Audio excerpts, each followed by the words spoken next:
Episode 50 of the Hat Chat podcast. Oh my God, that was great. I am Chris Trott. Hi, Chris Trott. I'm Ross Hornby. Hi, Ross Hornby. I'm Alex Smith. Brilliant. And today we're coming to you live from Bristol, our various abodes, and we're talking about anything and everything that comes to mind. But that was a great fingal there. Yes, thank you. Evan Halleck. Evan. Thanks, Evan. Thanks, Evan. That was very orchestral. Yeah, I like the orchestral tones. And I think they've got some experience in it from their email, so they know what they're doing. It's good. And like also, I think that helps celebrate our 50th episode in a very epic fashion. So, congrats to us. A big pat on the back to us for making it this far. Wow, we did 50. Amazing. We've done more than this. We've done more than that. Yeah, we have. This is just the second coming.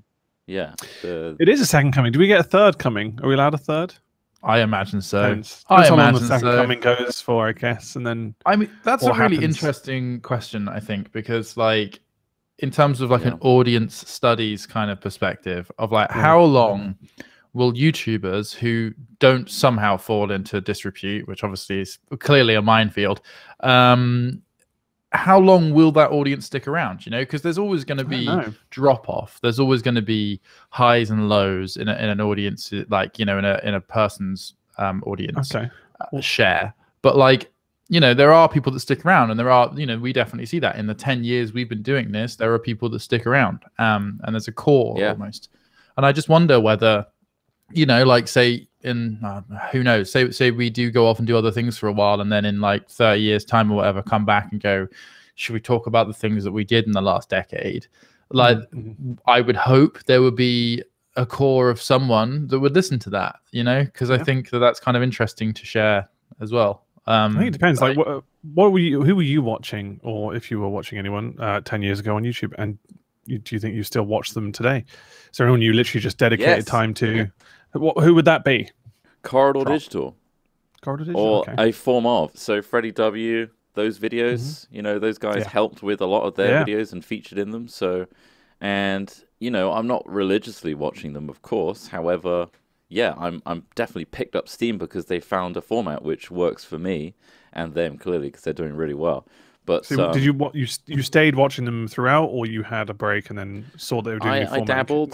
I'll be honest, I don't really watch. They used to do like their big sketch like CG Fest stuff, and they still do that, of course. Yeah. But I actually enjoy their more informal like VFX, good and bad things, and like breaking down and just having fun in the office, which I guess is, you know, what we kind of do in our vlogs. So that's kind of reassuring, you know, that I enjoy watching it.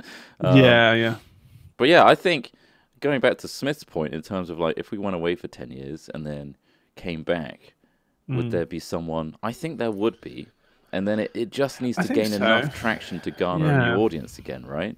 So it would be like, that's an interesting concept. Guys that have been out of the field for 10 years and are back, what perspective can they bring? Is this going to be an interesting video to watch? And I think that could, in and of itself, if you've got enough of an audience to get above the noise, you know, you could bring in a whole new audience with that premise.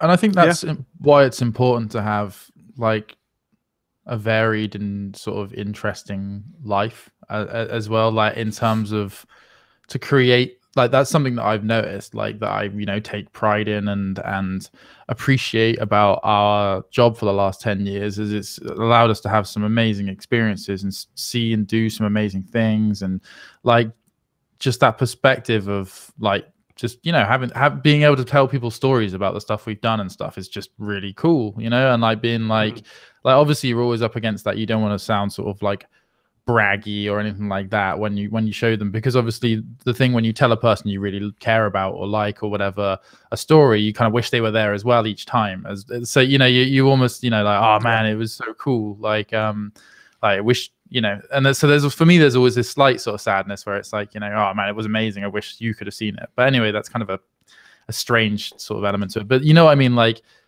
it's really awesome to have the stories and the things we've done to draw upon, to sort of, you know, color yourself as you go forward, and everyone's drinking Pepsi Max.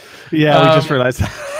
I thought you took mine through the screens. He's right next to me. But yeah, it's been great. Mine. And I think that if we continue to have good times with Pepsi Max, if we continue to have fresh times with Pepsi Max, then we could become like the Kardashians one day and solve a war with our experiences. You're right. If we can just manage to figure out how to pass between cameras, the rest will fall into place. Yeah. Well, first, I hope they invent smell-o-vision before then. Do you think? Smell-o-vision has been invented. Definitely. I mean, scratch and sniff. Invented? Scratch and sniff. The world wasn't ready for scratch and sniff. I think is part of the problem. I think you're right. I still think there's too many elements in scratch and sniff. You don't. You have to scratch it and you sniff it. How many elements do you need? The scratching part. Remove the scratching part. It needs to always smell like that thing that you want it to smell like. So, but the point of the scratch it activates. I mean, they're not wizards, Ross. There's the point is it activates some sort of oil or something that doesn't. I don't know. Just loosen and diffuse the smell. The powder smell. Yeah, that's probably that's it. Yeah. It's probably a powdered smell. Did anyone else? So for context, this was literally like you can get scratch and sniff stuff. So they're literally stickers or whatever that have smell infused into them. And there was this thing when we were kids. Noel Edmonds, I think, did like a scratch and sniff thing. Yeah, like an annual that you could like fill with the stickers, right? Oh, yeah, I remember that as well.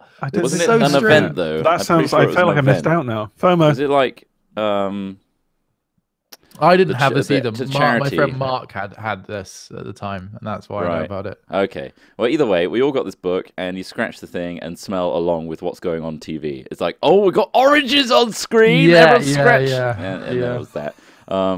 It was. But wasn't there one that's like, oh, that's a smelly smell, like a bad smell, and it was like the bin or something, and it's like you scratch it, and it does just smell horrible, and you're like, oh, why did I do that? It's like really artificial. Synthetic sort of fart smells and stuff like that horrible fart gas you can get. You know that smell? Oh, that stuff's the worst. And some knobhead would take it to school and just like spray it randomly at someone, and you had that bizarrely like buttery smell, would scatter like buttery shit like smell. It wasn't even hard. It wasn't a smell that I could describe. It was just pungent. It was just thick in the air, and you just had to leave because you were just like, oh my god, I know what that is. Stink bombs had a slightly different one to the gas. They were more eggy. They were like very much sulfuric kind of. Yeah, it was a sulfur dioxide just kind of that, gas. right? I think. Yeah, it just needs to be sulfuric.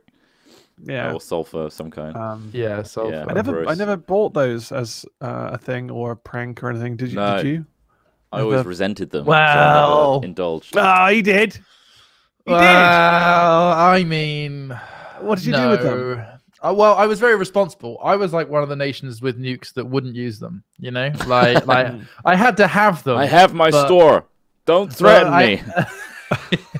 I had to have them, but I wouldn't use them like in the entrance of a shop or something like that. Like, you know, people did that for the worst. Why did that happen to you as well? I feel like that happened to Swindon quite a bit. I mean, I wasn't surprised. It was more like, you know, like, I don't know, around a friend's house or something like that, rather than just like in the middle of a busy shopping center.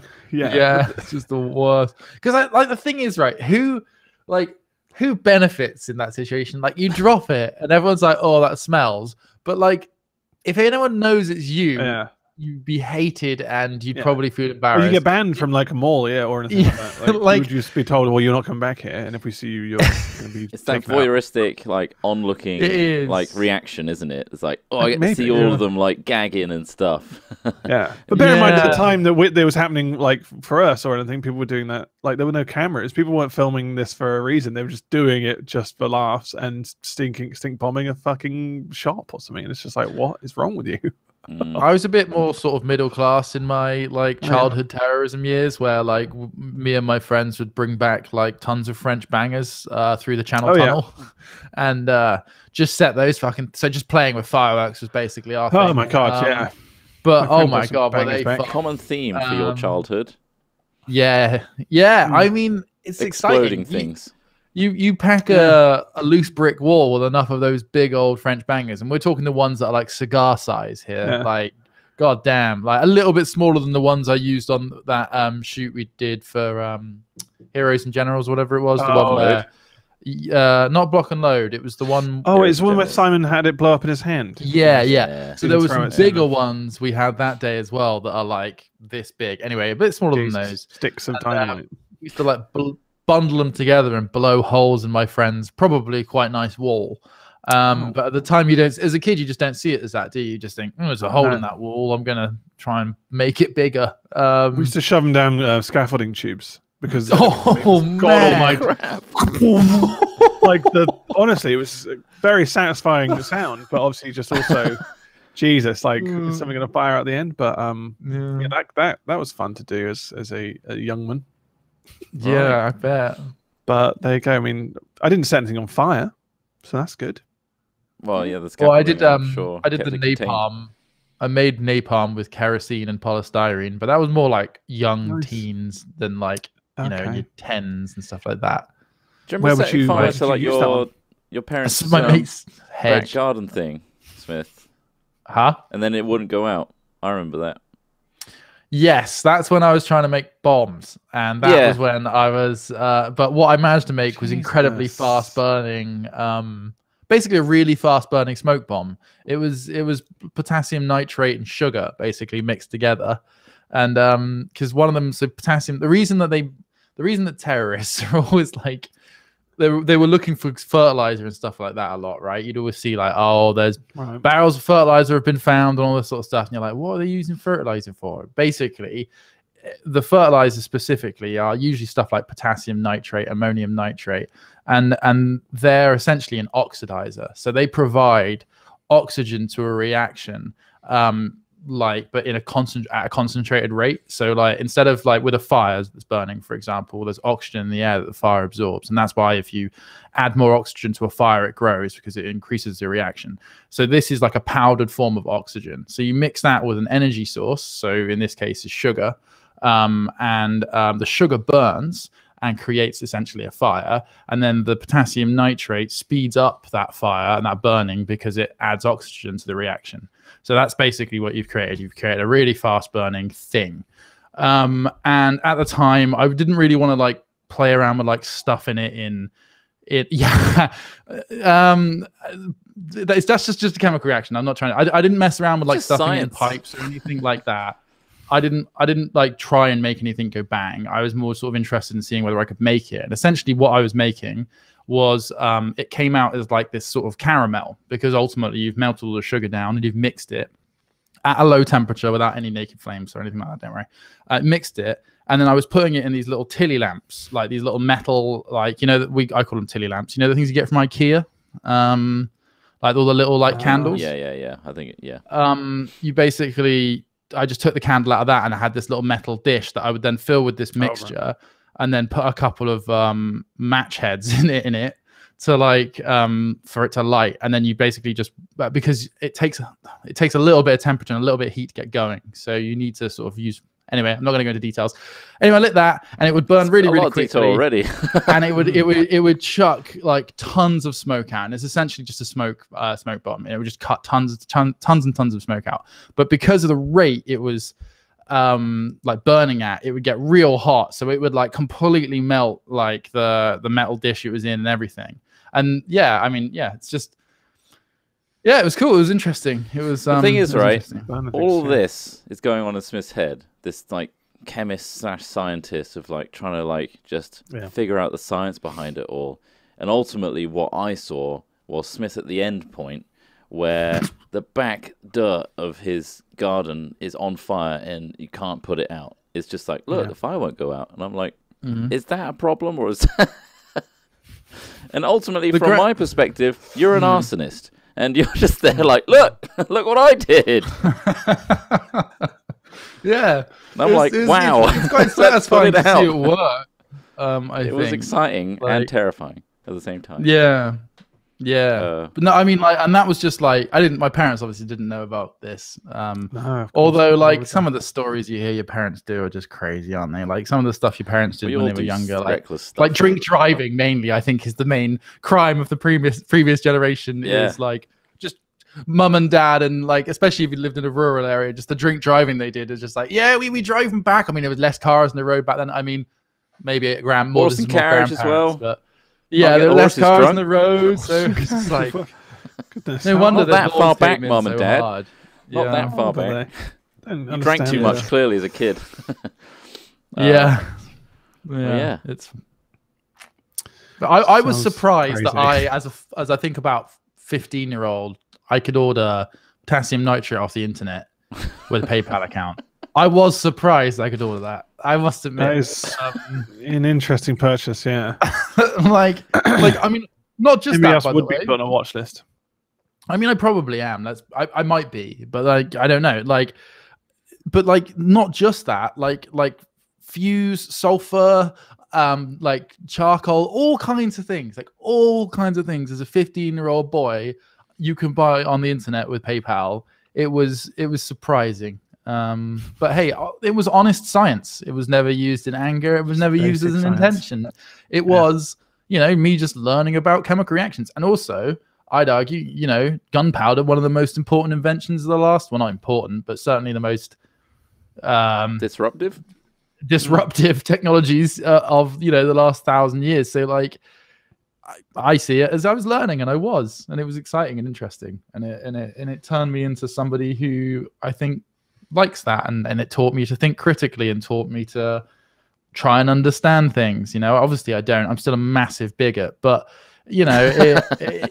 it with was something... the potential to wield a bomb. Yeah, it's dangerous. Yeah, I mean, but like, yeah, I just saw it as that, and at the time that was my thinking as well. I was like, well, I'm going to order this stuff off the internet, and if the police come along and say like, why have you got this? I'm going to say, well, because I want to learn about how it works. Like, this is kind of where my I'm not pro gun. I know in the past I've said I'm pro gun, but like we're going this way.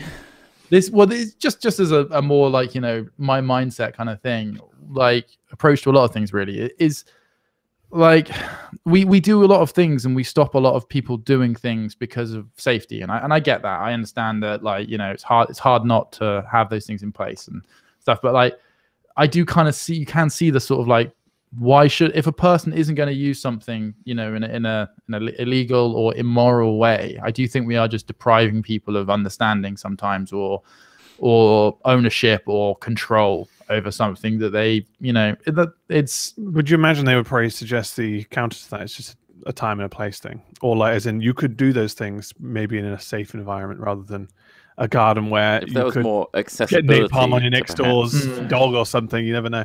If school were more interesting, for example, yeah, like science had this sort of stuff in its curriculum, perhaps maybe it all comes back down to education and making education more appealing and exciting, and also teaches us useful things like tax. Yeah, because where would you learn that though? Like, where would you learn to bomb day? Here we go. It's bomb day at school. Yay! Yeah, we've trained all these 11-year-olds how to make a bomb. And then this is it. You can't do that. In real life. You cannot do that, and I understand why you cannot do that, like, as well, totally, because like, not everybody has the same intentions or the same problems and all that other stuff. Like, I understand why you couldn't have bomb day at school, but at the same time, that just literally means you're never really going to learn about those things in great detail. Like, I mean, you can watch videos about it, but like, yeah, I guess it depends on the application you'd want to use. I mean, what would you use that for in a everyday application in general? Like, unless you're benefit humanity. Obviously, maybe you want to become a demolition expert and you wanted to take on mining, perhaps. But I'm sure that there's places they learn that specifically. There must be. It was more just for the passion of wanting to know about it and wanting to be able to do it, and seeing, seeing the reaction of something I did, like, as in I looked into something, I studied it, I mixed it, and it's like same reason baking. People love baking, like they call drug cooks for a reason. It's all about following a process and seeing a result, and there's something about that I felt appealing. How much does that hobby pose a risk to the society at large? Whereas baking, yes, you could have a gas fire or whatever. Bombs cut your finger have off. A single purpose, really, other than the they don't really. And I wasn't I will say I wasn't just trying to make bombs. I was trying to understand the basics of the reaction to start with. Chemical reactions. But like, well, I mean, what I explained to you then on the concept of an energy source and an oxidizer is the first sort of basis for that, and then you need to understand about how, I mean, ultimately things like gas expansion work and things like that, and about how you would, like, you know, it depends on which way you want to go with it. The other way, which by the way, the gas expansion element of it, you can create an explosion, sure, but you can also, you know, create rockets. That's how rockets work. You know, channeled gas expansion. So, you know, where the interest first came from, if I'm honest, is fireworks. You know, my dad always used to bring fireworks. My dad worked in London for a long time, and like he would stay in London for the week and stuff. So I remember him coming back when I was a lot younger, and he would bring like fireworks back. So we had like a 40th birthday party, and this was a couple of years before they banned the mortars. You know, like the ones that. After that headmaster blew his head off after he looked down the barrel of one. Do you remember that years ago? No, that sounds... So there were a couple of really gruesome deaths from people misusing these mortars, so they got rid of them in the UK. Anyway, I remember the mortars, and I thought, these are insane. These are absolutely incredible. Like we dug them into the garden to like plant them, and then you set them off and get back. And it's like a small artillery weapon going off. It's nuts. And they fire these huge charges up into the sky, and like these massive like plumes of light and color. And it was just, yeah, very evocative and exciting. And I think that sort of perhaps maybe had some sort of mark on me, and kind of made me interested as a very young kid. You know, I was like, I don't know, between the ages of 6 and 10, I think, about that time. And I think it had like a sort of, yeah, I was just like, this is really cool. I think Hollywood's like, conditioned me, right? Because all I can picture in my mind, my mental imagery, is a slow motion shot of young you with fireworks looking, the reflections in your eyes as he gets to an extreme close up, and then it pans out. And then you put on the V for Vendetta mask as behind the halls of Parliament are blowing up. Oh my it's quite God. the image. I mean, that'd be a cool film. Make it. But yeah, I think, yeah, it's just interesting. And fireworks as well kind of always stand out to me as one of these things that people still to this day find really amazing, and they're like such an old technology as well. Like, yeah, you know, like if you look at like what most people are impressed with these days, it's, for me at least, technological innovation. I'm impressed, but I'm like, wow, look at this, you know. But fireworks are still impressive to me. The same kind of like, you know, hot air balloons and things like that as well. But they're such an old technology. And I think that's kind of interesting how we still haven't got anything that quite mimics that experience of lights in the sky. You know, drones are getting there. Yeah, definitely. Yeah. They're I think there's something quite different about fireworks and drone shows, though, in that like drones are beautiful for their precision and their, you know, almost their silence in some respects, if you're far enough away from drones, that is. But like fireworks are more this sort of much more primal, evocative thing, aren't they? With like, you know, this explosion, shaking explosions. Yeah, exactly. It's organic. Yeah. And you want they both require rare materials. Yeah. Both drones and fireworks both require rare earth. Yeah. Don't most bomb makers have like missing fingers? Yeah. Go on, then, Trout. Not this one, baby. Go on. Oh, 10. If you've got more, then feel free to add to this topic before I segue heavily. No, it's fine. It's fine. Rare materials. Now, isn't that something in the digital age where, you know, everything can be copied? However, with cryptocurrencies becoming a trend to the point where it collapses Wall Street for a day or two, it's exciting to see the potential that this newfangled technology, which is basically piggybacking off cryptocurrency technology, called NFT. It's the buzzword right now. It's the new exciting fad that everyone's getting involved in. What does NFT stand for, Trump? Non-fungible token. Now, what this is supposed to do, and I think it legitimately does do successfully because of the way ledgers work and blockchains, is provide the person that buys a digital piece of work, say art or a clip or a video piece or piece of music, whatever, provides them a token, which is like a digital signature with it, that says that the original, this is minted, this is legitimate, this is an authentic piece from the owner, and no one else has this but you. That's what that is meant to be. Whether it's going to be a sustainable way of saying that this piece of digital product or art is yours, and whether people find that actually valuable or not beyond the initial fad, where someone will buy a montage of Beeple's daily like CGI images over the year as a collage for $69 million. Whether that's going to continue as a trend or not, I don't personally know. However, after reading an article or two about it, so you could say I'm cultured now about it, I think there is a potential for it to be useful if more people take it up, I think. Also, it needs to change in some ways, because a lot of these transactions are based on Ethereum right now. Ethereum is a cryptocurrency, and they say right now, obviously, it's not having much of an environmental impact. However, the way it checks for legitimacy, utilizing many, many computers, if that escalates and more people take on board NFTs, that's a lot of energy just to check the authenticity of NFTs. So, though apparently Ethereum are saying 2.0 is coming out soon, and that's going to reduce the environmental impact by loads. So, I'd like to hear your thoughts on. Is that them just changing making it more efficient, so the transactions aren't coding too change. Essentially, too heavy on the blockchain. I mean, NFTs. I mean, we've only just heard of them, but I think they've been around for a couple of years.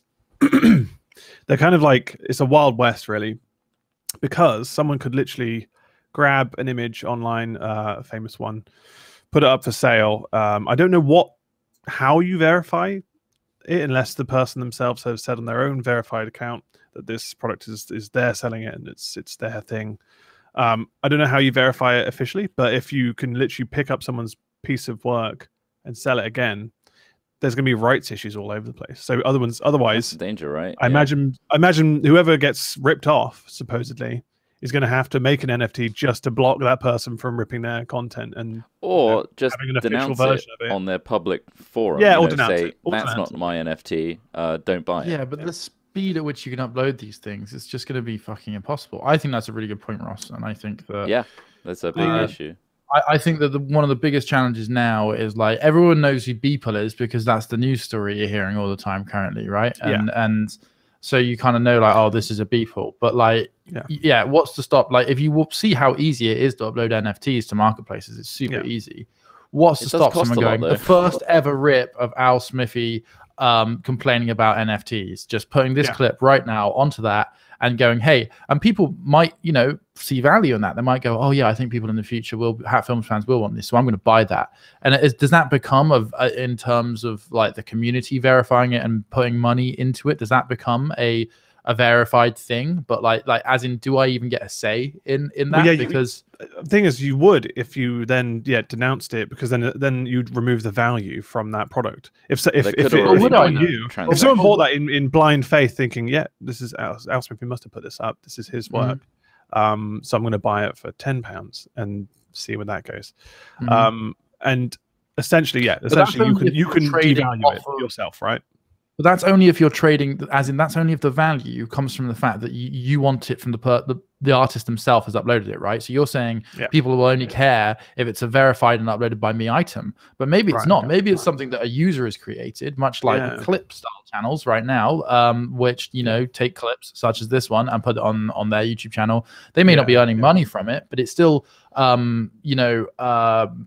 it's still something enjoyed or whatever by a community. And so therefore the value comes from what the community is willing to pay for it. And so your image is being used as such, but it's giving the item value, but it's not necessarily benefiting the artist individually, for example. Not like, there's all sorts of verification and ownership questions around something by its very nature is decentralized so the entire benefit of the crypto system comes from the verification is decentralized, so that you do not need banks and institutions that are making money, that are potentially manipulating money. The reasons for crypto are valid.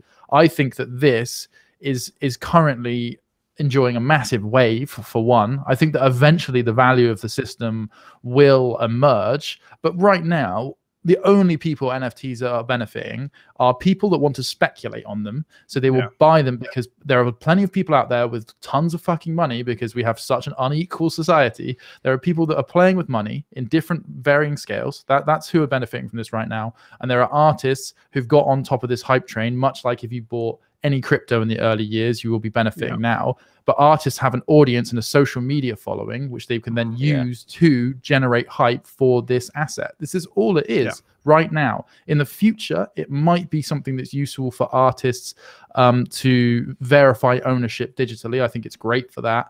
But right now, all it is another stock market, another crypto coin.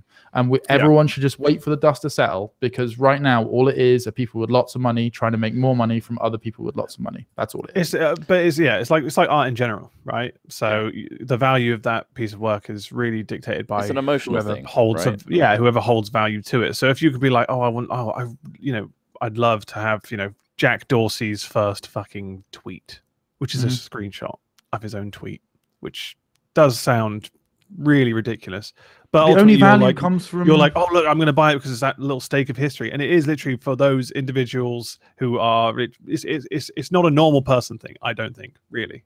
What you're saying is it's not for us to say. So this is about emotive value, then, is what you're saying, which is another element of this. So you're saying it's about emotive value, right? I think like this is fucked up for another reason. I've been thinking about this a bit because I thought we were going to talk about this. So I was saying that something that a lot of artists are saying are that there's an emotive value, like people paying whatever art is worth to them. That's what art, like that's why people pay money for art, because it's about what it's worth to them to have that thing and to know they have that thing, right? Or what they think somebody else will value it as, surely. Well, this is the other side of the argument, which is I think right now art is meant to be an emotive space, right? And I think a lot of artists are excited about NFTs because it's an innovation within their space, which hasn't had a huge amount of innovation. It's a new way to sell art, like much like when I'm sure things like websites that share artist stuff, like what was the one that got all the porn banned recently, like Tumblr, was exciting for people. Newgrounds, another sort of idea where people could share games and ideas they had. It's exciting for innovation to happen within artist space, especially digitally. However, I think right now it's not really the artists or the emotive reasons that people are being excited about NFTs. I don't think that the traditional artistic virtues are here. I think the reason that people are excited about NFTs is because of the money you can make. I think that's literally it. Like, I think there's something else though. I think it's also important to state up front that with any new thing, we need to kind of just keep an open mind about it. I think it's very easy for people to instantly have a harsh reaction to something. It's like, this is stupid. Like, this is waste of time. Like, I can right-click, copy, download. Sure, that's fair enough. You can have like an instantaneous reaction to it, but like, don't write the whole thing off before researching it a bit more. And this is what I did a little bit. So to counter a little bit, add a bit of positivity or where it could be if it works, right? So for artists in the industry, say, for example, graffiti artists, this is another case. One artist has been relatively successful. There's a graffiti artist of selling like sections of, I know this sounds crazy, but they take photos essentially of sections of their graffiti and sell them as NFTs. And what this does is essentially makes the graffiti immortal because it's their artwork, it's from them, they took a photo of it. But the other product is they're trying to change the idea of owning one thing, and they break it up instead and make it a community effort. So whereas, the Mona Lisa or like really high value art is really for those people that are rich people, it's for a very small percentage, predominantly male industry and auctions where only those people can afford to ever have something like that. Whereas there is the potential and that utopic vision where NFTs could, at least for someone without that much income, own a piece of something of an artist they really care about and genuinely own it for themselves with a verification of it. And if it's split into multiple pieces, it means you have a small piece of their art. And also apparently there's this feature where you can loan the other pieces from really? the other owners, and so it's like a collaborative effort to bring that piece back together, and you can see the whole thing as full from all the original owners. So that's, to be clear with the, if anyone's confused about NFTs in terms of what it is, you don't have any, there's no data there. It's basically the equivalent of a serial number and a link. That's what the file would contain. It's like 64 bytes, I think. So when you're buying an NFT, you aren't buying, you're buying the signature rather than the signature. Yeah, the verification code, which they've said is that's the one. And so I guess the trouble which it could unravel is in the way that you're saying, Trott. If someone decides to divide their artwork into, let's say, 1 million pieces, each of those is worth $1 million, but suddenly you then basically created your own crypto coin. You've got but with 1 million pieces, right? So you can actually dictate how much kickback you get every time one of those is sold. So you could be like, I'm going to get, I want to take 90% of what that person sells every time they sell it. They can keep 10% or whatever. You can choose to take 100% if you really wanted to. So and it's completely kind of, there are no rules. So you could set that. Obviously, there's a dickish thing to that's the money side of things. Sure, I think it's not necessarily the ownership piece, but you could create your own personal currency by doing this. There's a bit more if you wanted to. I understand. Okay, go ahead. It's not like a text file, right, with a link and a code that's like, look, I can just copy and paste this, boom, boom, boom, boom. I've got loads of them now. It's not how it works. And I think a lot of people kind of make that assumption is like, it's the same pixels, it's the same zeros and ones, therefore anyone can reproduce it, right? It's the way blockchains work, and the way they are able to stay decentralized is through that same technology where every single computer verifies that transaction that happens and can say whether it's real or not. So by copying it, ultimately it isn't part of the ledger that everyone else's PC has on it. So, but yeah, I'm just saying, like, yeah, that's an interesting point actually about, like, you could sell 1 million of these things and create value of those things, and then you have 1 million of them to then take revenue from. But again, like, it depends who's in charge of it, right? In terms of who wants to be malicious with it. If you were like, okay, I've got this one product, or let's say I've got this first tweet ever or whatever, and you go, actually, I want to make 2 of those. So now you've instantly devalued the first one, but now you're going to be earning twice as much profit because that's going to be sold around the internet, ping-ponging around as people bid for it and are buying it. So you could, in terms of what people are seeing, is the money. They're seeing that there is this avenue for making money, and it's good that I do think that having a digital signature is an interesting and important thing in the future as things get more digitized, and people who just do literally digital work. There's never actually a physical property of it other than a print maybe you can print out. It's a real problem with the internet age of, like, ownership and copyright, and, like, where is that? And the value of things has shifted so dramatically. The NFT. So like, the copyright won't change from the original creator. You don't own the copyright when you own the NFT. So that what people, I'm guessing, are skeptical about is the fact that what are you buying, other than obviously, you're buying something you're attaching potentially an emotional value to, and also a real value to in this case. But there's shitloads of NFTs out there that are probably worth like a penny, less than that, and it's just littering a website somewhere where people are bidding on this shit, and then the good stuff apparently rises to the top here. But who knows how crazy that market's going to change when we've only just heard about it like a week ago.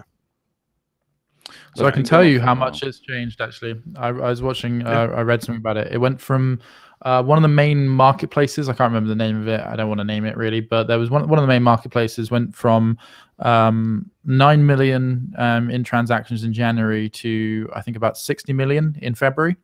So this is the speed at which it's picked up. It's, they've increased their transactions 600%, I think. It might be more than that. My math is quite terrible, but yeah, they went from about 10 to 60 million in 1 month in terms of transaction uptick.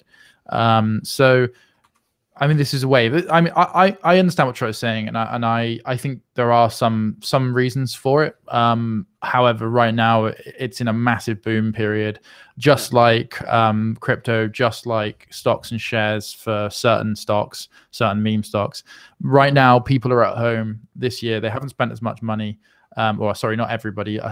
some segments of our population are at home with a little bit of extra money because they haven't spent it on other things. So people, the retail market is causing these shifts and these movements. There's also, you know, with some elements of things like this Beeple stuff, there are people with gigantic amounts of money who are sort of making waves in the digital space now, you know, whilst most people disrupt it.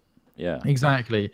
Like, you know, there's sort of a where you might not have seen these people bidding these gigantic amounts in the private auction house rooms of big cities in the past. Now these digital auction houses and things like that are seeing these giant influxes of wealth, and it just sort of shows you that there's these people that exist.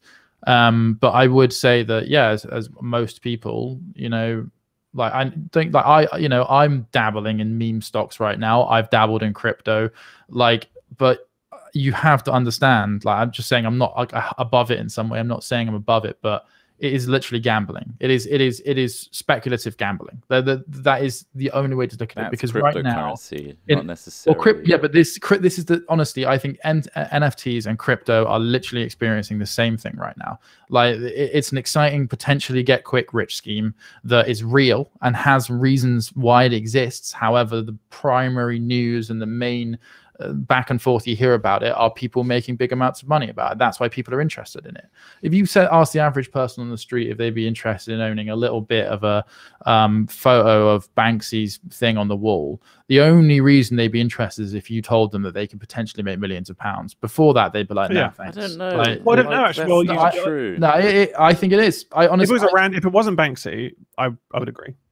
Right, maybe not. Yeah, just because you sorry, dropped a huge person. You're like, oh, I have a little picture because it's Banksy. Because they say Banksy, but the vast majority, if you don't already have a large following as an artist, or if you don't already have some form of social influence, you are not going to make a lot of money on this. Like, yeah, maybe there's a couple of the artists, the fucking graffiti artists in Bristol might sell a couple of their murals, which are awesome. I understand giving tangibility to an asset that is impermanent. I understand that value. However, that is in no way going to form the backbone of some sort of new market. You know, there's only so many photos of graffiti you can post on NFTs. This boom is absolutely about money because that's what's making the headlines. The technology, however, is about that empathy and that emotional connection to the artist you care about, right? Value. No, the technology is the blockchain. That's the technology. The emotive value, the sale pitch on this technology is that emotive connection to the artist. The technology is the same as crypto. Like, I think, like, the emotive enabling that connection is what I'm trying to say. It is. Yeah. That's the sales technology existed since the 90s. It's like people wanting a reply from someone online. You know it's them because they got the tick next to their name. Or you verify with Mark Hamill on Twitter, is this signature real that I got, like, you know, I bought on eBay? Sorry, no, it's not. Yes, it is. That value suddenly changes when you know it's not. Yeah. It's the same thing. It's the same, like, pen on a thing, but you know that it was Mark Hamill that wrote it because he said so. So it's the verification system which is giving imparted value to these things, right? Verification used to happen in other forms. You might get like an official art dealer to go, yes, we've checked this vinyl is actually sold by signed by the Beatles. This is real. You know, you've just decentralized that. Essentially, is what you've done. You've taken it out of the hands of perhaps art dealers and given the verification process over to the same system that Ethereum uses and cryptography uses. Basically, yes. And all of this value that's currently being generated is the same financial wave that this other value we're seeing in the other segments of gambling, which is stocks and crypto right now are essentially gambling with an asset base. You could be betting on horses. You could be buying lottery tickets. Ultimately, everyone is gambling to a degree. I would say that it's a trust system, just like we trust. You have to trust our pound is worth a pound, right? We all agree that we. But how often? Each other that £1 equals £1. When I give you a pound, you've got a pound. So same thing with Bitcoin. Is like these people, which it feels like a pyramid scheme, essentially. But like you have all these people who are trusting in this currency, which doesn't. You're gambling on the future. You're gambling on the future use of it. Yeah. Yeah. Exactly. But everyone's trusting that this will work, this will grow, and that your Bitcoin will be worth that Bitcoin when you give it to someone. So it's a trust system. The thing is, it's not. You guys are focusing on the thing like, I want this asset so that I could sell it for more in the future. It's also just a case of having that thing at the time, regardless of whether it works or not in the future, you still have that memory of that connection with that person at that time that you bought, and you knew that you owned it at that time. Whether it has a finite shelf life because that currency is no longer around or not, at the time, your ownership, you know you had it, and you can still have it. You can have it on your hard drive, whatever. Anyone can have it because they can right-click copy it. But you know you've had that time with that artist, piece of it. and you had at what is supposed to be a verified transaction that it is genuine. And it's irregardless, I think, sometimes whether it has value in the future. But why do you need to spend money to have that feeling? Like, because you're saying that really it's a verification of the access of to that moment. It's like why have a signature if it fades in 10 years' time? But then the signature, so that's the equivalent of this NFT system or this verification system going out of favor. Like, you know, when we do transactions on our credit cards, they are verified by a bank and verified by the place that they are going. Like literally this verification process has been done in other forms for years and years and years. It's just which system you choose essentially to verify your transactions. The difference, the value and the shift, I think, in crypto comes from one day, and I mean, Bitcoin and Ethereum and things like that are being more and more used in transactions, but ultimately the huge amount of trading that goes on with these things is speculation on their value.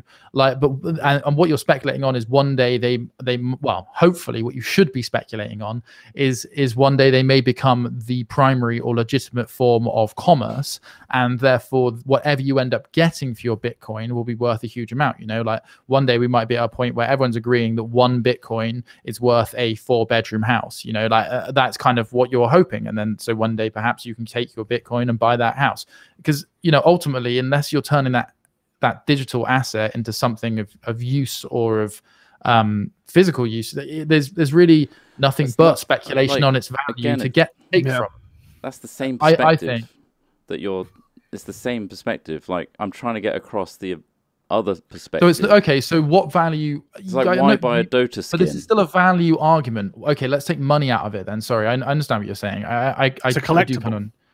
Yeah, so let's say the emotive value, then not the financial value, the emotive value, and you're saying that basically that verification helps to amplify that emotive value. You know, so it's ownership. And there's a human condition of like wanting to own something, right?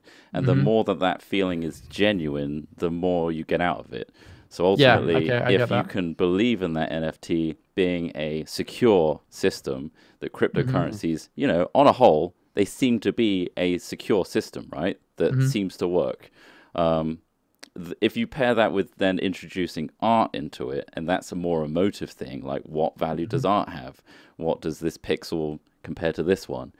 That's down to the individual. And you're putting that as a layer on cryptocurrency. So all you're essentially doing is, I just want to verify that I got this genuinely from this artist and that I'm supporting them. Yeah. And that means something to me. And so wearing a branded, you've chosen a specific brand, and you want to be like, this is the one I want. But whether are you like in this situation is literally just a tiny token that you could, like, oh fuck, I don't really know. Like, I guess it's so confusing because like I just saw an article about Kings of Leon selling well, their that's album. an interesting one. I'm thinking like, well, if there's an artist I really fucking like love and was well into, it would be exciting to buy that one tiny piece for, even if it was for a moment. And then I was like, actually, you know, it's just worth like £10 more. I'll sell it. I don't need it. The Kings of Leon one's interesting because they are also selling front row seats and, you know, tour things with it. So they can verify that you are the owner of that ticket through the cryptocurrency and say, yes, because you bought the album through this NFT, you will guarantee a front row seat at any of the tour dates in whenever the pandemic's over. So that's a real world asset, and that has real value to it, and it can be verified that person's the owner thanks to the technology of cryptocurrency. So it's kind of like, you got to kind of think out of the box a little. You can apply real world assets to it. It's like NBA, for example, could sell a clip of Jordan's dunks, and along with I'm not questioning the use of the verification technology. That is the part of this I completely agree with you on. Like that like the verification. It's not even an argument. It's just spouting stuff. the verification is the reason the market can exist, because that's why there's value to these things, because people believe in the verification system of distributing the value. Like, I completely agree there. What I'm saying is, I'm more coming at it from a what value does this new innovation bring most people, and I'm not sure it does bring a huge amount beyond what already exists. And what I do like the idea of, though, I think about, I like it. I like almost like digital, but the thing is, I think of it like what you're saying. I'm like, oh yeah, if you bought a ticket to like see a show, right, and every ticket came with that digital verification, that sort of NFT signature and file, that would be great. Maybe in the future you can go, yeah, look at this like amazing band I saw 30 years ago, and like I've got that verification, or I've got that NFT of that ticket. Like, perhaps that would add that value you're talking about, that emotive value. I kind of get that as well, and I totally see it as emerging as something that is like a new element of verification, or a new element of digital realness. I totally can see it become, but what it is right now, I think, is another one of these like rush markets, basically these marketplaces.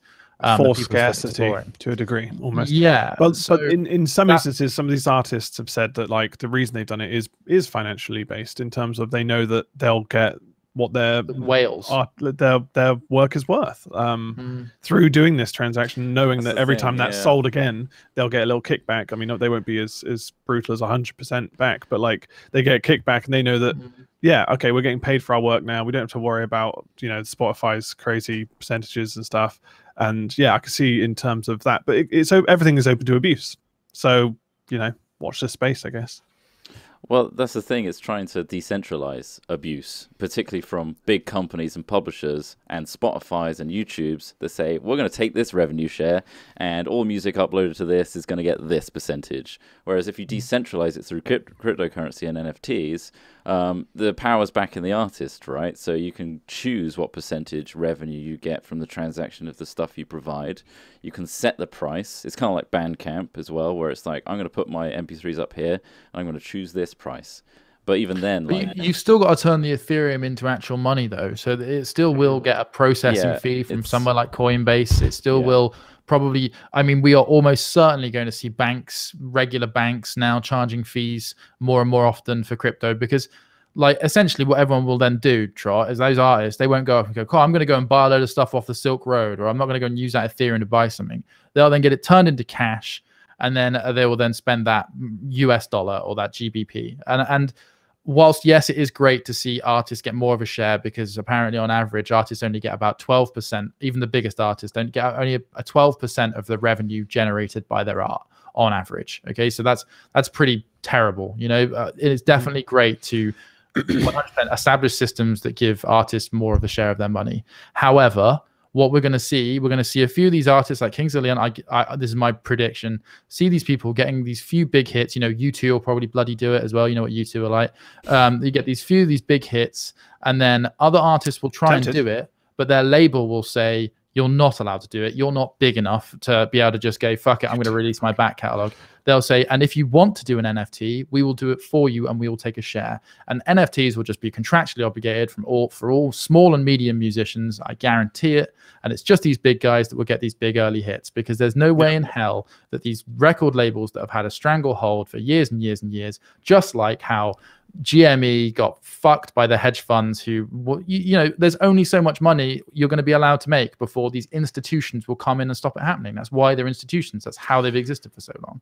Like, so what can we do? That's the bigger scale of things. That's the bigger scale of things. When you think about small communities, I mean, I'm tempted to want to test this on our own platform to a degree, just to see what happens. Like if we took, I don't know, one song we did or one video like our first video or something, just to see whether it's more of a community thing. And it could be as low as $1. Do you know what I mean? It's just like that's $1, and they could be passing it around each other for $1, and that's it. And they say, oh, I owned a bit of the first video ever, and like it might just be an exciting thing amongst a community.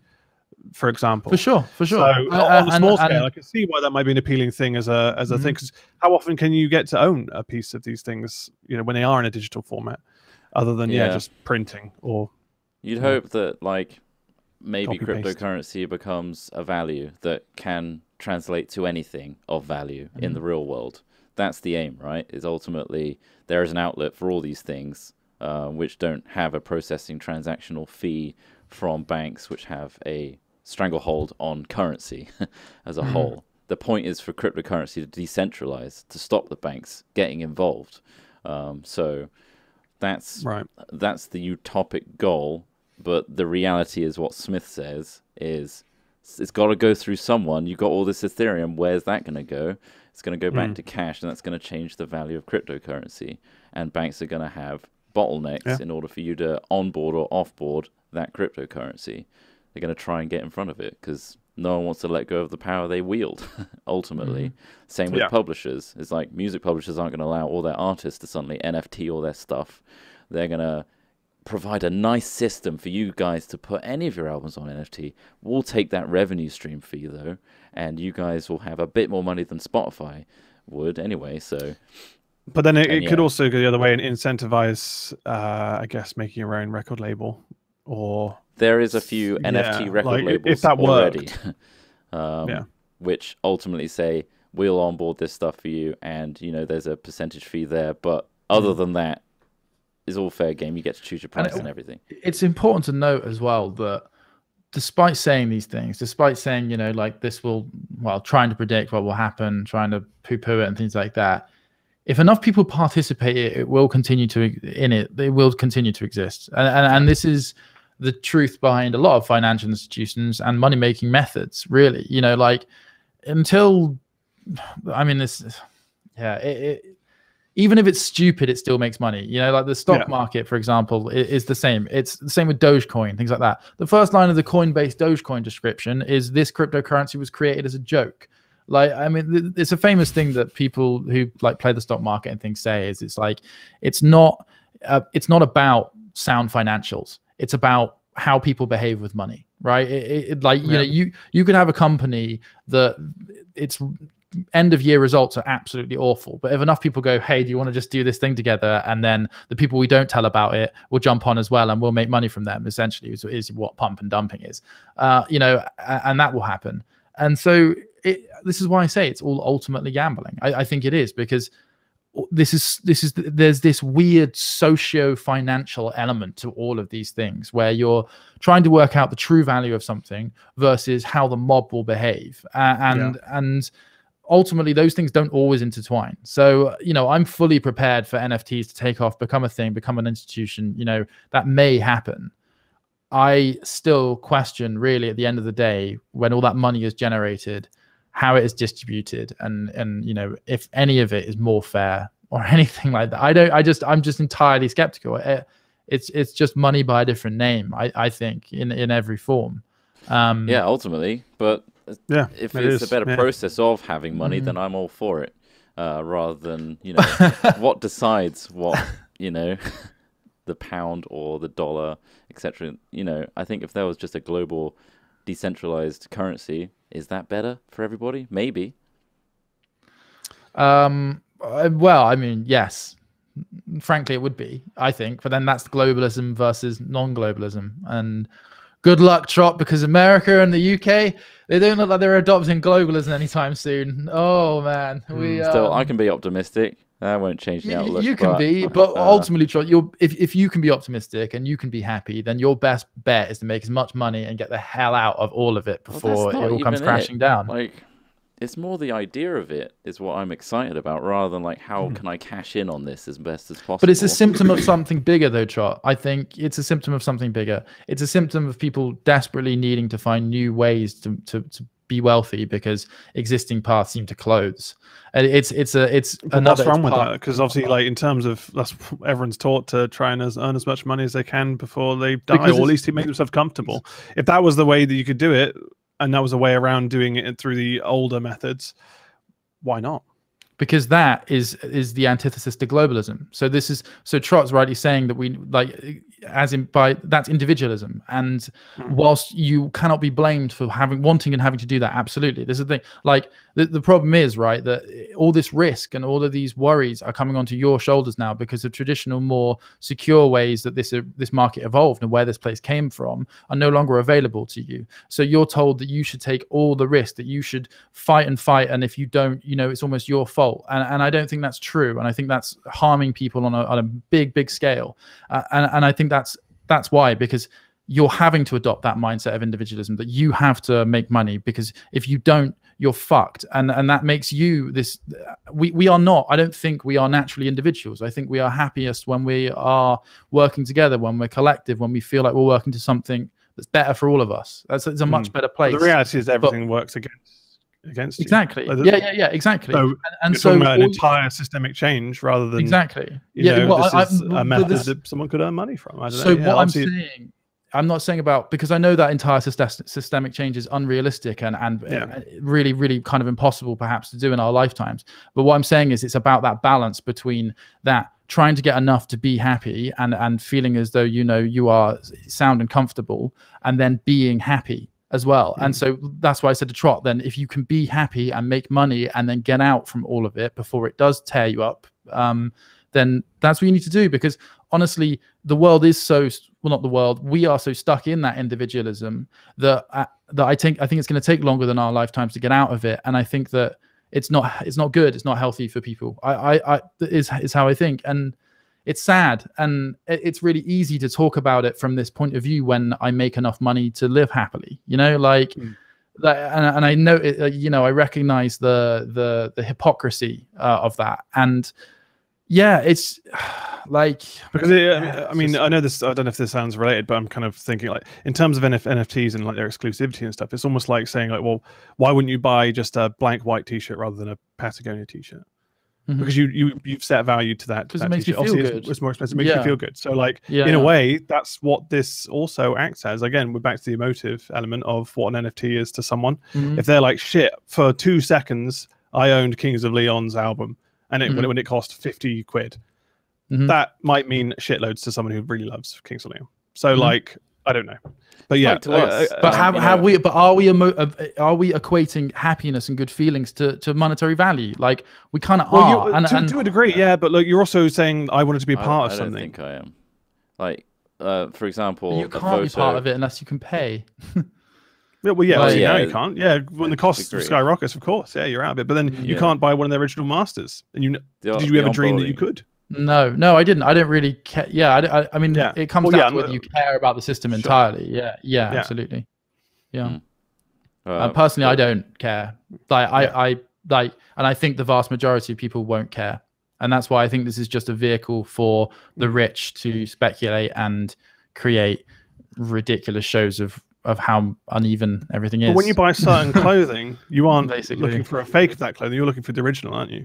I'm only saying this as something I know you relate to, because you buy expensive clothing, but you're not going to go out and find a cheaper version that looks exactly the same because you want that version. That's what this is. They're almost identical down to the fabric and the color choice and the print technique. If it's exactly the same, what makes it different is knowing that it came from the brand that you care about and not the brand that you don't. That's the same thing. But I think in this realm, it's hard to. I think it's part of but this is like saying it's impossible to act without hypocrisy, because everything we do is built within the idea of monetary value. And I mean, realness is important for sure. I think that honestly, the pursuit of a real or of a real piece of clothing, for example, comes from the notion that it is that price, or perhaps has been put to that price because it is worth it, so I think for me it's like I want that because it's going to be the exact right cut, it's going to be the exact right material, it's going to be everything they intended to for me. That's why in clothing and in the technology I buy, I like to buy what's considered high quality by peers, and that's where also there's a tangibility to it. And I think that's what people are looking at this right now, is going, why the fuck would I buy this kind of digital thing that I probably would. I mean, you don't have it physically. You don't have the art. Let me pose this to you. The tangible element is missing, which I think is why it's so controversial. And the only tangibility is created by everyone agreeing that this digital signature is tangible. Like that. It's created value in that sense. Sorry, go on, Trott. Yeah, anyway. Also, like, we are not unknown to buying things with digital that's it. All you ever get is the digital version of it. Like getting Rocket League packs or battle passes online. Like, you get something out of it, but ultimately, do you really own it? You don't know, and you can't really verify because, there was a transaction, but they could pull the service. They could stop producing Rocket League. They could remove that skin if they wanted to. Like, we have all bought things online that are strictly digital and can, don't technically exist. So this is ultimately just trying to add a layer on top of that, which we've already done, and add some legitimacy to it. There's no reason like your favorite. What Dota released an NFT of their game? I mean, I wouldn't buy it, but I have possible. So I think, Trott, that just because we participate in existing systems of that doesn't mean we need more of them. Like, like the idea behind digital distribution of games was that you could get the thing you wanted quickly. It is kind of amazing that we've made just made digital games the same price as physical games. I mean, I guess the idea is the value. On PlayStation stuff, it's more expensive. The idea is the value is all in the game creator's work, but the reality of that is not true. The amount of cost associated with distribution and packaging and production was gigantic, and not see that reflected in the launch of digital games, I think, was a little ridiculous, unless they admitted, hey, you know what, digital's great because it's going to mean that we're paying our guys more, which I don't think it necessarily correlated Was to. it to do with the high street? Like they were trying to keep the high street alive or some shit? Or, I mean, that sounds kind of like something they wouldn't give a shit about normally, but like, if anything, that gave an excuse to be like, well, it's more expensive to buy it on the store, so you're gonna have to go to the shop and buy it or online as a tangible product. I wonder if I don't really know the full reasons why that was so expensive, or why it's not cheaper for a literal download. I don't know. Maybe server costs. I don't know. But yeah, it makes sense. A distribution, the physical copy, would be more expensive, just overall.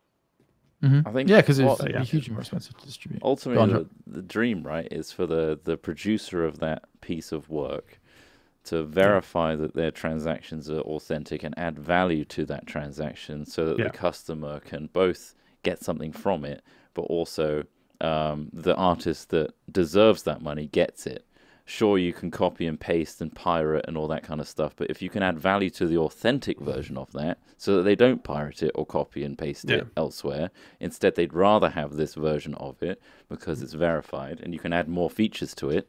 Like the NFT is just a platform, an onboarding process. If you can verify it, you can add, tickets or whatever, or like, I'll update this NFT monthly so it changes over time, or like it changes with the weather. An NFT is ultimately a link to something and can adapt and change over time. So basically, if the artist can generate enough value for it to be better than just copying and pasting an exact clone of it, then that's good for everybody, in my opinion. Imagine if you sold access to a game on Steam based on how many people wanted access to that game, right? So for example, imagine, CSGO. It's like the first 100 people, they do an initial coin offering or an initial price product offering, which like crypto and stock does. And they say, right, 100,000 people can play CSGO for 20 quid. So everyone starts playing CSGO for 20 quid. And then beyond that, those people then can sell or buy or sell access to the game, right? How long do you think we're actually going to see that? Because essentially all of these things are kind of litmus tests to see what people are willing to participate in and place value drops in the ocean, like big throwing stuff at the wall, aren't they? Yeah, this is like late stage kind of, not late stage capitalism, because we're looking at decentralizing value and currency, which is sort of I guess a little bit less perhaps, but then the speculation on the currency is kind of, capitalism has taken the idea of a decentralized asset and gone, let's make some money, which is quite funny. But like we could sell access to a game, and if the game gets really good and patched and things like that, right? And oh man, this is going to be great. Loads more people will want it. And it's like, oh man, I've got access to CS:GO. I'm playing with my friends, and my friends like, oh, I'm going to pay £35 to get in because all my friends are playing right now. Yeah, I want access. So they get in for £35, right? Then the player base starts to dwindle because the game gets worse. The resale price of the game goes down, right? So it's almost like, but then they can't maintain their game or keep the servers up. Exactly. The price has gone down. Paying just £50 every time, it's almost a stock market peer-to-peer access system for getting in and out of a game. Like, see, that's the kind of blue sky thinking we need to make NFTs useful and beneficial and, you know, exciting. But so what it does, Trot, and what I think money, as far as I can tell, does is just divide people. Like it divides, it takes away access from people so others can have value. So others can say, I feel good about being in this game with my friends. Yeah, there's a lot of people that now can't get it because of the value that I've placed on it, but it's valuable now. I think that needs to have currency, though, right? I think we've learned from history that without currency, it's kind of like a wild west of judging value based on the individual and speculation, and like, I think this pig is worth 10 of your cows. If there was and I mean, yeah, kind of, but then money has just lost all relation to actual things. I'm losing my bearing on what currency even is nowadays. I know. Yeah, I'm really struggling with it. Yeah, and as Smithy Boy says, it's a fucking great pig, to be fair. I just saw about how you sell it. That's what art is as well. Well, the thing, I just saw this article saying an original Banksy artwork was burned. It was bought by a cryptocurrency group, and then they burned it and then sold it as an NFT for 4 times its original value. The group of blockchain investors known as Injective Protocol set fire to Banksy's Morons, which I think was like kind of a political image in a courtroom, I believe. You have to Google that one to see that one. Which has previously been valued at $95,000 and first sold in 2006 for £16,000, right? So that's fair enough. How much did they sell it for? It was $382,336 as an NFT. So, I mean, that blows my mind that the original physical, tangible copy does not have the price that the NFT has, which doesn't exist anymore. But also that money wouldn't it doesn't exist anymore. So I guess it's super only an exclusive. NFT now. I guess that's why it costs so much. That money's not going to Banksy, that's going to the owner. So that's another thing to consider there in terms of when you're buying artwork, is whoever owned it before, not the artist necessarily. So yeah, he won't be unless seeing you put that revenue stream thing in from the get-go. Banksy needed to have put in the original NFT that he's got ownership of it. So, but this is the problem that you stayed in the first place. So, well, no, it's not a problem because he sold it in good faith to someone, and they've sold it on and turned it into an NFT. Made money. So, it's on Banksy, if anything, you could go around trying to get cheap artworks and try your luck. But that's obviously this is a Banksy, and that's there's always still a craze around Banksy, even now. So that's interesting to know though that you could just by taking your money original artwork, man. By taking your money outside of regular banking and government structures, you're also just taking all of the risk, all of the risk. Like this is the thing about you're putting so much on the individual now to make money. Like I think the housing market was perhaps the first Bitcoin, not the first crypto, but before this, our parents were thinking about things like this, but in terms of the housing market. So trying to put it because there was these booms in the the 90s, and then there was the crash in 2008, and people were looking at it like, wow, this is a volatile asset, but there is money to be made here if you make the right decisions. Right now, we've just found a quicker version of that you can do on your phone, but the problem is there's just these huge risks, and because the asset isn't you can't live in a house made of crypto, can you?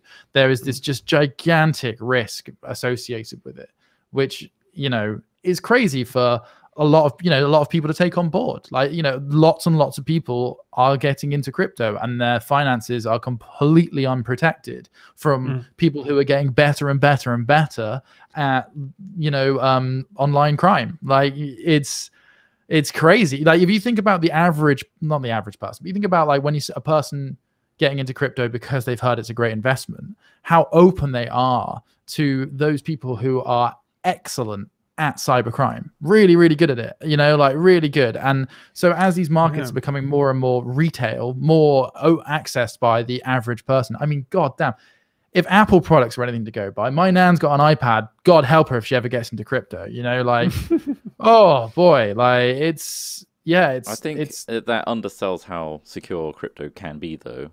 It's difficult to break that and be a criminal on that system. It's quite a tough thing to destroy. Yeah, but you're handling all of the handling of it is being done through a computer, which is a lot more vulnerable than crypto itself. Like, you know, as in, like I know Ross has got a digital secure key, which is something that a lot of people, not digital secure key, what are they called? A ledger. A physical ledger, which is what is recommended to be really safe because it lives off of your system so that it's less vulnerable.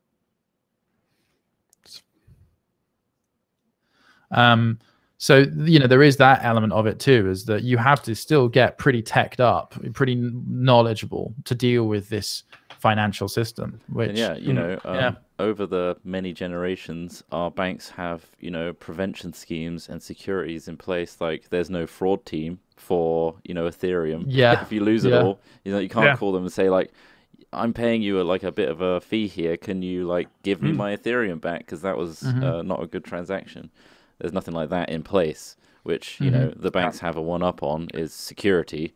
And if these markets do end up getting manipulated, the people that work out how to manipulate them are all powerful. Like there is very little, there's no oversight by nature, by its very design. And like all things, like there are good and bad things about approaches to everything, you know, politically and technologically, medically, like all the sort of stuff. Like with decentralized stuff, there's great reasons for it as well, but there are some just genuine bits of it that, I mean, obviously governments aren't perfect and they can be very corrupt themselves. And that's the idea is, you know, you just take the human element out of it. But I mean, yeah, I'm sure, you know, we're going to see some, we already do. I mean, you talk about being used for organized crime, but I think largely when people talk about to poo-poo it. Well, yeah, exactly. They say like, oh, it's used as a transactional currency for organized crime. It's like, well, yeah, it is. But it's like, you know, the Tesla real problem will come when drive into trucks. It's like they're trying to disrupt it and stop it from like the auto market. The risk is when organized crime works out how to manipulate the technology or the market. That's the real problem. You know, organized crime using it is probably feeding the pockets of a lot of retail investors. Let's be honest. You know, it's almost a tax on them using it for organized crime. You could argue but, it just needs to mature. And that's the same with banks. You know, they invent new technologies, a contactless system. A criminal finds a way to skim your card. Then they find a new technology to stop that. And it's an ongoing battle. Whereas crypto, I think, at least has a more secure foundation with which to improve upon than banks at large right now. Yeah, so it's very much on the user themselves to be secure, because they say don't leave on an exchange, don't you know, make sure to put it in your wallet. But the downside of that for people unaware is you pay fees to put it back onto your wallet and stuff. So some people won't do that, and then they'll leave themselves open, and then bam, you get hacked. I mean, only yesterday was it. Yeah, Outlook Exchange emails were all like massively. There's a huge hack from Chinese hackers apparently, where they couldn't. Well, I think they were accessing it. 10 hacking teams are capitalizing on the chaos or some shit. But basically, what stops that being a specific target on the crypto markets, especially with the way it's boomed recently. You've got to kind of look out for yourself, unfortunately, in these environments until, you know, eventually, you know, maybe a bank will take control of that kind of thing. Or the thing is, like, Outlook Exchange, is a server somewhere where it's encrypted, sure, and if you can get past that encryption, it's stored in a local server somewhere in a bank of servers. And if you can access those hard drives, that data is there. The point of cryptocurrency is it's decentralized, so it requires almost a network of computers around the world to verify that this thing is legitimate. If the criminal can, like, spoof that's definitely a way around it, but it seems a lot harder than breaking into one server bank. Yeah, probably. I imagine it would be, but, you know, I don't know enough about it. I don't know enough about hacking or whatever to There'll know whether I feel safe or not. Guaranteed. Yeah. But I think it might be harder, maybe. That's the point of it. But the more complex these things get, the less people pay attention to it, and they just look at the shiny silver side. I think that's really true. So, you know, you have to be careful whenever you put money towards anything or transfer money. Don't buy Beeple for $69 million. It's simple. If you can afford it and you have fun with it and it's not going to make you financially bankrupt, then have fun with it. Like, don't put your life on it. Don't risk everything for it. And if you want to contribute, then do so at your own risk. And we are not financial advisors or bomb makers. No, we just like the stock. Of those things. But we're going to be selling NFTs soon. But yeah, I'm excited. So because we originally said about like, oh, let's do an NFT of like one of our stupid songs or something like that. And the thing is with NFTs, you can set the price for them. You don't have to make it like, lol, there's going to be loads. Yeah. So, you know, we could always do like £5 NFTs or something like that, you know, like just to see, you know, because there might be people out there who do believe in it. Like ultimately, this is all just about belief. Whatever it's system, more of an experiment than anything, really. Yeah, like so new to me. Value will understand it. Yeah, I want to understand it. I want to see the process through. Like, what is it like to put an NFT online? How does it work? Like, what are the places to go to do that? And like, how does it work for the consumer end? Like, let's see how that works. Let's figure it out for ourselves rather than reading articles and stuff. I'm interested to like do it for ourselves to know and understand it better, rather than like dismissing it or jumping on with like blind hope and dreams. Do it for real and see the real results. So that's, if you see one from us, that's why we're doing that. Man, I was really hoping we could talk about Meghan and Harry this time, guys. Because, really? I'm so obsessed with the royal family, and you know, I really just love getting into their personal business. So it's a shame we don't have time for it, really. But that was really that was on my mind. I could go on for hours about them. You know? I really could. It's so interesting and something that I really care about. Me too. Oh, well, we'll have to do that in our own time. Sorry, guys. Rob. I'm so sorry to everyone. Yeah, we'll have to do that later. Yeah, sorry, guys. Well, until then, I guess that's all we got time for, really. We went through NFT. Yeah. It's good to stay on It's theme, a very interesting new technology, and like a lot of people are buzzing about it right now. So why not talk about it? Yeah. Yeah, we did touch on emission issues of NFTs, and ultimately the cryptocurrency is going to be improved over time. I don't think that's going to be so much of a problem that everyone's making it out to be, but it's a problem right now. Bitcoin has a huge climate issue in terms of I think each transaction. Don't stop at NFTs just because NFTs or Ethereum's changing the way it works. That's the idea behind why NFTs are going to be better. Ethereum's going to Ethereum 2.0 is the idea, but that doesn't mean that the cryptocurrency solves that problem. Cryptocurrency in general, Bitcoin is bad. yeah. In terms of power consumption per transaction, it's pretty insane. And like the real technologies that are going to grow outside of that are the ones that can make it even more efficient, and Ethereum is clearly working towards that. So that's an interesting one to follow. That's just apologies to anyone who has no idea what we've been talking about this entire time. We'll see you in the next one, I guess. It's all right, guys. You don't have to apologize to me. It's all right.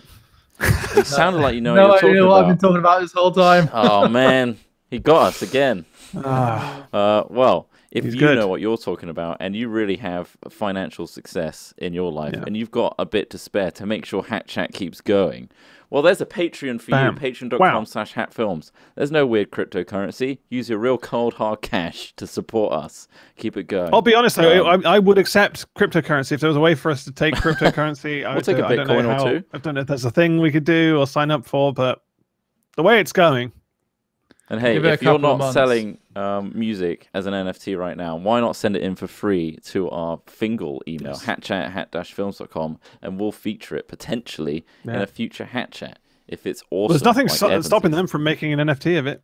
You can do that too. Sure. Send it in as well as making the Fingal for us. Don't trade our NFTs. 100% kickback to Hat Films only. Yes. You heard it here first. 100%. Wow. Brutal. We will verify every NFT. Any other NFT is fake. Right, okay, that's enough for that. Please join us next time for more Hat Chat. That will be in a couple of weeks' time. Until then, have a great day and 2 weeks. And bye for now. Please enjoy Evan and the Fingal.